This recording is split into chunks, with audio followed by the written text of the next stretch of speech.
Je trouve pas normal en France que les journalistes politiques soient toujours des journalistes politiques toute leur vie.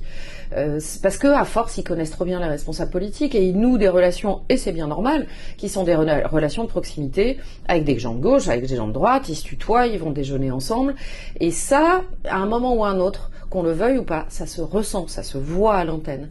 Cette proximité-là, même si les journalistes gardent leur positionnement journalistique à l'antenne, cette proximité, elle se sent, elle se ressent, et donc il y a un soupçon qui est pas toujours justifié, mais qui est là. Et donc, moi, je suis pour, par exemple, comme aux États-Unis ou comme dans d'autres pays anglo-saxons, que les journalistes politiques changent de poste, c'est-à-dire que tous les 5 ans ou tous les 10 ans, les journalistes politiques viennent du service économique, viennent du service société, viennent d'un autre service, et que du coup, on change cette relation entre les politiques et les journalistes. Ça, c'est la première chose. Après, il y a une multiplication des médias, beaucoup de directs, et notamment sur les chaînes d'infos, énormément de directs devant Matignon, devant l'Élysée, devant tel ministère, à l'Assemblée nationale, au Sénat. Bref, on est toujours dans des lieux de pouvoir, et ça renvoie une image qui n'est pas une image de la France, ça renvoie une image qui est celle d'une toute petite France, des élites, et donc du coup, bah oui, il y a un soupçon sur ces télés-là aussi, où on dit, vous n'êtes pas assez proche de nous, vous êtes trop proche des puissants. C'est peut-être ça aussi qui a un peu vrillé le rapport